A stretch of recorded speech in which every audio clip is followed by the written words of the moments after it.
to Blue Vortex, Chapter 9. Welcome back. I am your handsome King Nerdy Bear, the cream of the crop of reactions. The cream, yeah. Due to copyright reasons, I cannot show you every single panel, but I'll still show you the good stuff. We see right here on this front page here, we got the Team 10. We got Shikadai, the leader, the captain of the group. We got Sai's son. Yes, I still call him Sai's son. I know what his name is, but Sai's son sounds funnier. And then we got Chocho, who loves her chips.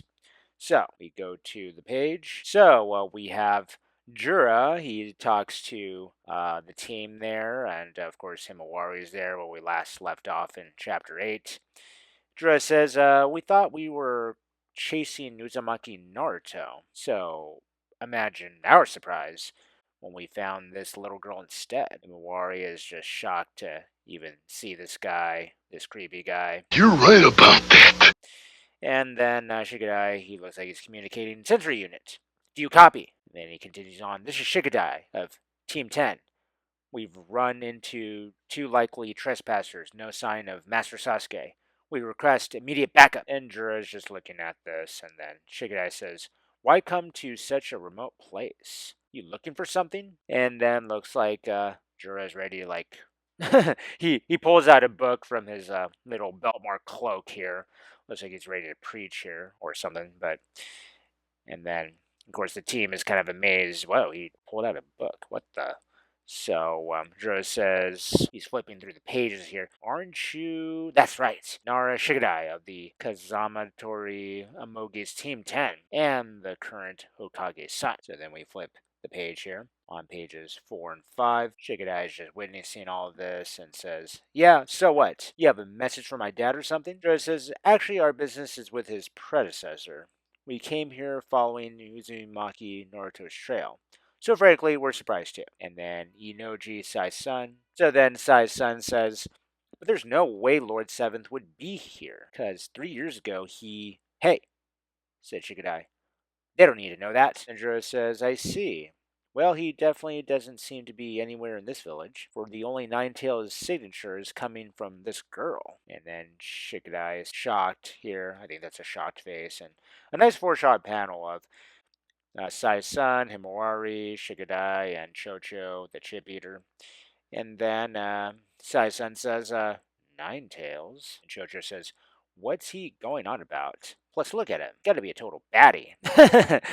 Right, Chocho? Yeah, I mean, when he's like all dressed in a cloak, he's automatically a bad guy. You're right about that. But anyway, we get Himawari. Looks like she just doesn't really know what to say, just a bit shocked about hearing any of this. And then Shikadai says, hey, explain yourself. What's Nine-Tails got to do with Himawari? And Juro responds, I don't know either. Truly, this world keeps raising one question after another. Flip the pages here. We are at page 6 and 7. And then we get this really, really creepy, like, close-up shot of Jura's eyes with those little Renegon eyes there. And he says, and yet, I like that. And so the tree emerges from the ground to really capture Himawari, and then the Team 10, they have to like scatter position here from the emergence of the tree underground. And then Himawari is trapped, and she's struggling, and then, of course, Sai senses Himawari, and then Shikadai, just like his dad, shadow paralysis Jitsu. Yeah. No doubt about it, yeah. You show that tree your shadow magic Jitsu. Anyway, pages 8 and 9. Looks like that little shadow of Shikadai is wrapping around the tree to try to, I guess, free the tree's grip on Himawari, which looks like it's working pretty effectively. It's working. And then Sai's son draws a sketch to save the day. Cartoon Beast Mimicry. And then so it's like a large toad that shoots out a tongue to like grab onto Hima, and then she of course is in free fall, and then Chocho comes in with her big arms like her dad and saves the day to get Hima.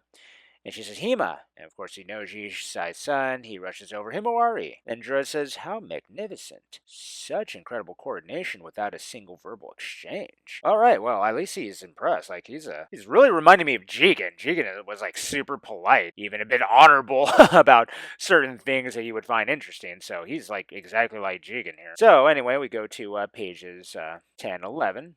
A warning. Out of respect for your teamwork, our sole target today is Uzumaki Himawari. We bear no enmity towards Team 10. However, oh, here we go. When a villain says however, you know it's going to be serious. You're right about that. So then Shikadai, he's listening. Then Jura continues on and says, if you insist on continuing to resist, we'll have no choice but to attack you. You've had your warning. And then here comes Shikamaru. He responds back to Shikadai. And then Shikadai, of course, naturally responds, Dad. And Shikamaru says, you okay? Report. And of course, Shikadai exchanges his dialogue. The enemy's target is Himawari. The reason isn't clear, but it has to do with the Ninetales. And Shikamaru says, what? What are you gonna do? So we got this beautiful panel shot of Himawari and Chocho. Love the artwork on these chapters. It just gets better and better. But anyway, we get to the evil glare of Jura. And then Himawari is just, asking herself, I don't get it. Why me? Yeah, right? You're so special, Himawari. You are so special and not the short kid bus special. Just special because you are making an impact on the story.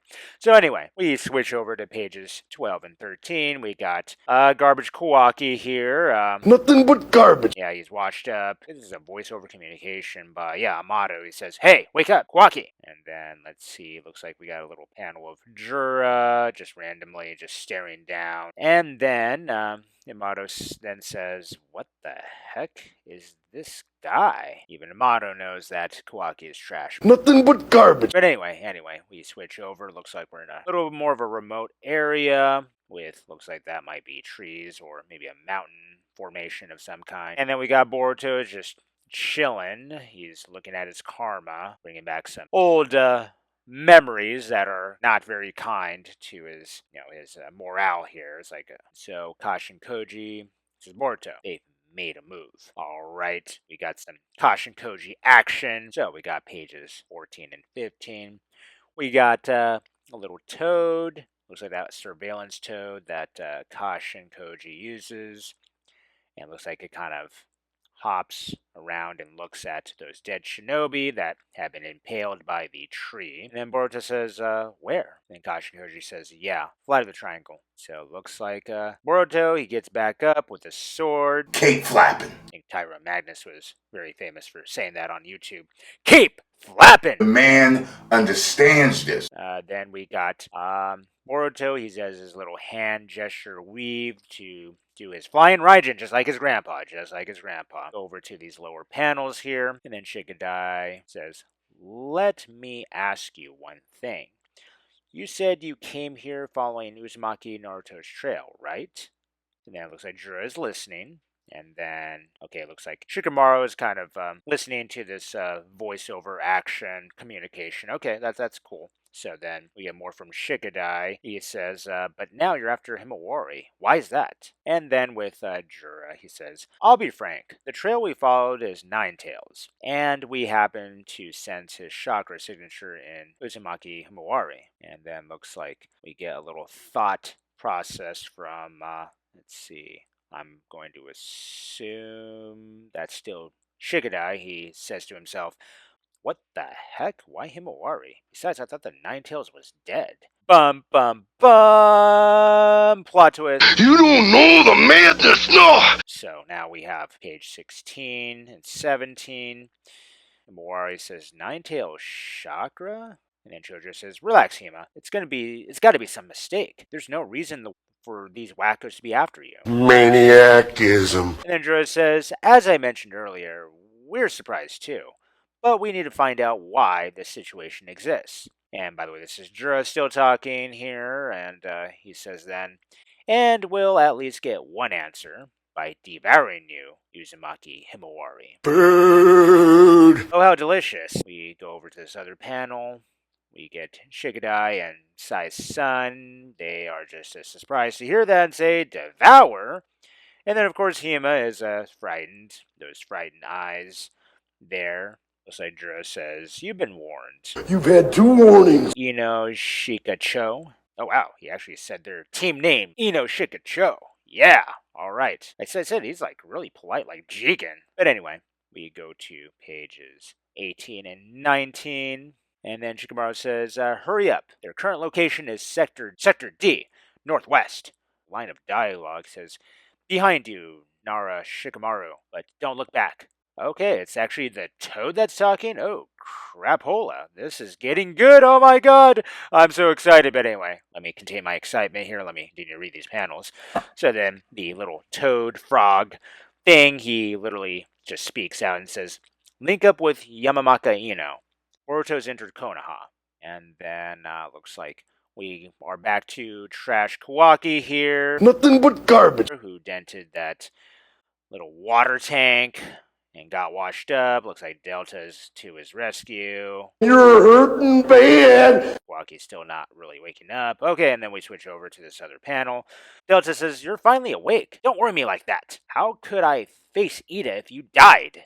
And Kawaki responds like the macho man he is, the macho king, says, quit yapping in my ear. The damage is almost fully healed. And then Delta responds, just because you have near limitless regenerative ability doesn't mean you should be reckless. Nothing but garbage. Kawaki just glares at her, almost like a condescending prick. And Delta says, they're on the outskirts of Sector D. Come on, let's go. And then Kawaki says, hold up. We've got one other. And then we are now at pages 20 and 21. Kawaki then finishes his line of dialogue with uninvited guest. And then here comes Boruto, the man, the young man, the myth, the legend. And he has that little toad too that he must have teleported to. And so it looks like Boruto sees those impaled shinobi from the trees. He says, Mokuten Jitsu. There's no mistake. It's them, all right, says the toad. Oh yeah, there's a toad like on the collar of Boruto. All right, cool. And I'm assuming the Mototon I'm assuming that they're referring to the tree Jitsu release. But anyway, I'm sure you can Google it on some kind of Naruto wiki page and find out for yourself. But anyway, we continue. We got some good story here. We got to continue the pace. So then we switch over to these other set of panels. And so we got Shikamaru trying to communicate with Boruto. Can you hear me, Boruto? We're on a private line of Inos just like before. Then Boruto says, yeah, loud and clear. And then Shikamaru says, there are 2 enemies or divine trees by the looks of it. They're supposedly came looking for Naruto, but now they're after Himawari for some reason. And then Boruto says, Himawari? And then looks like the frog toad by Boruto's collar. He's looks like just as surprised to hear the news like that. And then Shikamaru says, it seems that Nine-Tailed Chakra is involved. Ring any bells? And Boruto says, Nine-Tails? And then looks like Kashin Koji is, well, looks like he hasn't really reacted yet, but he's just listening in. So then we get this other set of panels on pages 22 and 23. Kawaki says, sensor unit? Kawaki here. And Kawaki says, confirming Boruto's trespass, he's probably erased his chakra signature near the Great Gate, right where the Joni were murdered. And then, oh, okay, so I just now realized here that Kawaki is now right behind Boruto here. And then Boruto has to kind of look behind him. And then Kawaki says, what do you sneak around for? And those creepy monsters, they friends of yours? And then Boruto says, Lord 8th, I need a little time. Kawaki's found me.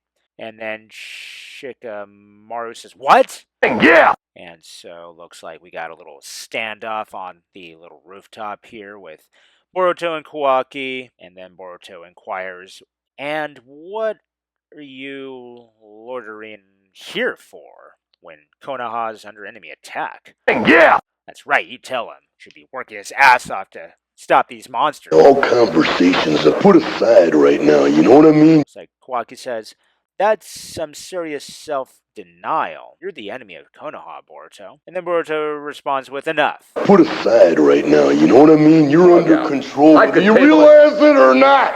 And there's a change going on in this world right now. Yeah. Dealing with them is a higher priority. If you want, you're welcome to come along. Yeah. And of course, Kawaki, being the macho man he is, he asks, "Are you mocking me?" Nothing but garbage. Yeah, well, geez, Kawaki is a bit of a delusional prick. Alrighty, so then we go to pages 24 and 25. Alright, looks like the Daitu Koten eye thingy-majiggy is triggered. And then those little flying rods, like Ishiki used to do, just flies. And Boruto just slips past them. He dodges. And so looks like Kawaki's a bit surprised. He dodged that? And then Delta is just witnessing this, and then Boruto just goes ahead and just walks forward slowly and gently like a boss. Then Kawaki tries round two again with those flying rods with the Daitu Kutin eye thingy-majiggy. He misses again, and then Kawaki, now he emerges his ninja tech arm here, and he is now ready to pounce and attack. And then we switch over to pages 26 and 27. And it looks like we get a little 1-inch Bruce Lee punch by Boruto. And Kawaki's now flying. Oh, man. Yeah. And the cape is flying, too. Oh, man. Boruto's cape is flapping. Great cape flapping. In the words of Tyra Magnus. So Kawaki, of course, is laid to waste on his back. You've had your warning. You've had 2 warnings. And now this time you're hurting bad. Just got knocked out a second time. You're hurting bad. And Delta's just amazed. Whoa. And Kawaki's down on the ground again, but this time he's conscious. And then Boruto says, "Pitiful. Haven't you been training at all?" Nothing but garbage. And then Delta has to now ask, more like, how much did you train? I am the champ. Oh, that's a good question. It's like, bro, did you take your protein powder as well before coming here? Man. She doesn't really say that, but I kind of want to add that. So now we are on, after we see the really sinister glare from Kawaki, realizing he just got his ass kicked. Again, we go to pages 28 and 29.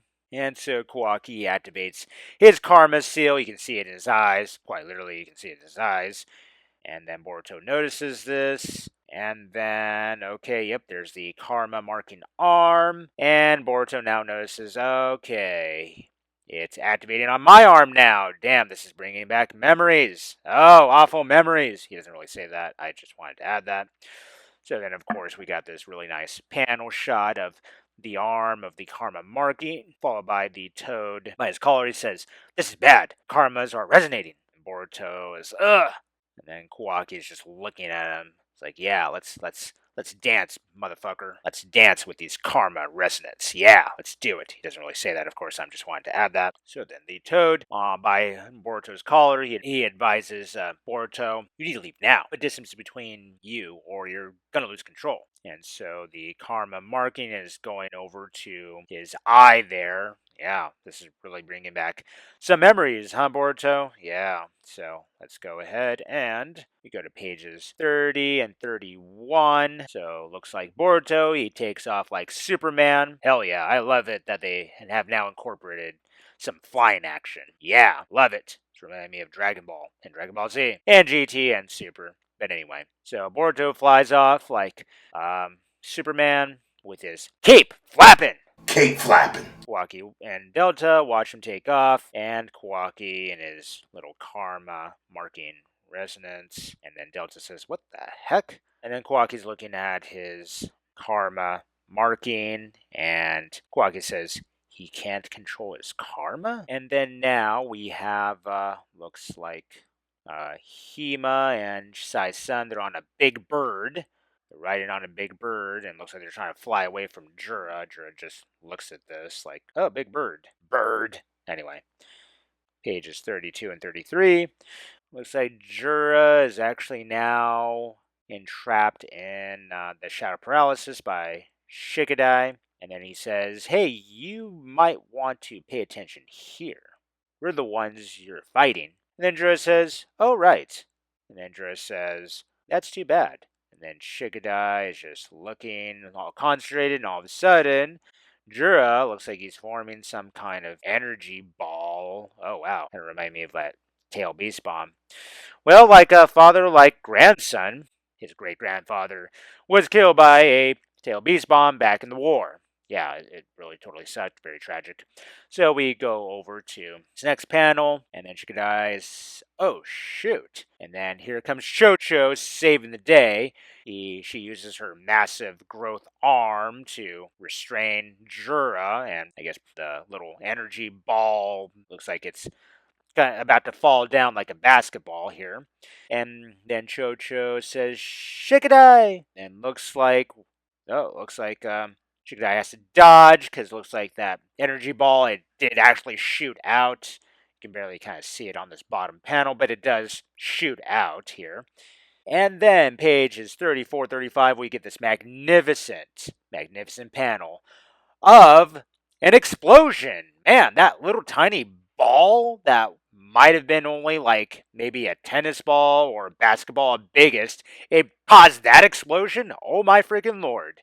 Man, these guys aren't joking around. They mean business. Maniacism. We got a lot of dust that is fogging up the whole area. And of course, Sai's son and Hima, they're overhead. They witness this explosion. They're having to hover around, fly around, and Hima's just as shocked as anyone. And looks like we got Sumeri and Sarada. They are running towards the dusty explosion that just took place. And it looks like Sumeri says, that way, let's hurry. And then Sarada says, Himawari, everyone, please be okay. Then Shigadai, looks like he's coughing. Ugh! Really just got the wind taken out of him from that impact of explosion. And then looks like there is a voiceover communication to Sai's son on the bird. Yunoji, Chocho and I need a lift. So it looks like that was Shigadai that communicated that voiceover communication by mental transmission. So now we have pages. We're almost done here. Pages 36 and 37. It looks like Sai's son says, Imori, hold on tight. Then looks like the bird is going to dive in and just like a eagle or a hawk catching their prey with their talons, big bird grabs Shigadai and Chocho, and they fly away. Sky's the limit and space is the place. And so Jura it doesn't really have an immediate reaction right now. And then Hidari, the Sasuke clone, he says, they're getting away. That okay? Jura responds, our target is Uzumaki Himawari. They knew all they had to do was hand her over, but they intend to keep resisting to the bitter end, at the risk of death. Then Hidari responds with fools. They don't seem too intelligent. Wow, what a condescending prick there. But anyway, Jura says, that's not true. Something is driving them past their own survival instincts. What that something is likely to be crucial information for us as well. And then we switch over to this lower panel of the bird, and then we got some dialogue. That was close. There would have been nothing left of us if that had hit. And then we continue on with the team here with Himawari, but as long as Himawari is with us, they probably won't unleash that attack again. Let's wait together to see what they'll do next. So now we switch over to pages 38 and 39. So now, still on the bird here, looks like it is, not sure who exactly is talking. Looks like it's still Shigadai talking, but he says, either way, should we fly out of the village?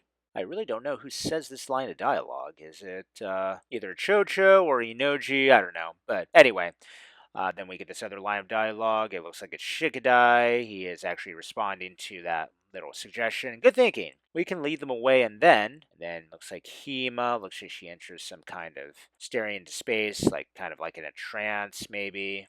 And then looks like Himawari does actually say something. Inoji, could you let me off somewhere alone? Then Inoji says, huh? And then looks like Himawari says, I'll escape on my own. Then Inoji says, hold up. What are you talking about? No way. And then looks like Shigadai says, there's no way they won't catch you. You know that, right? And then looks like Himawari responds with, but it's the same for you. They're too strong. And then Himawari says, at this rate, you'll all... And looks like this wonderful panel. This looks familiar from like the old Naruto days. Looks like she's like in some kind of astral plane with like that, water that is like ankle high. Kind of reminded me of the old Nine-Tail conversation with Naruto back in the day. So then Himawari says, huh? And then Shigadai is just wondering, hey, hello, Himawari? Himawari responds with, where? We get the last set of pages 40 and 41, and then looks like the Nine-Tails is right behind her. And he says, good grief, I can't believe that jerk Ten-Tails would sniff me out. And then looks like Himawari looks behind her. And then here we go, we got the plushie-sized Nine-Tails. And he says, little girl, you know who I am? And then looks like Himawari says, you're the Nine-Tails, right? All right, to be continued. Not sure if this is a reincarnation of Kurama or if Kurama's chakra has always been inside of Himawari since birth. Either way, it's awesome. Yeah! Nine-Tails is back! Oh yeah! Well, as usual, if you enjoyed this chapter reaction of Chapter 9 of Boruto 2 Blue Vortex, make sure you like, subscribe, share, ring that bell for more. The chapter was called Chapter 9 Nine-Tails. Oh yeah! Alright, well, we end it here, and until next time, same Handsome King content, same Nerdy Bear reactions. Riding to the wheel, she putting on some mileage. I bring all the money to the house, then divide it. If you don't see it, don't mean it's not surviving. It just all happens when you looking at your eyelids. Boy rock, like noise, coming out garage door. All y'all thuggin', ain't thuggin' what you are, ain't thuggin' what you are for. Conscious rappers preaching with on they snot pores. All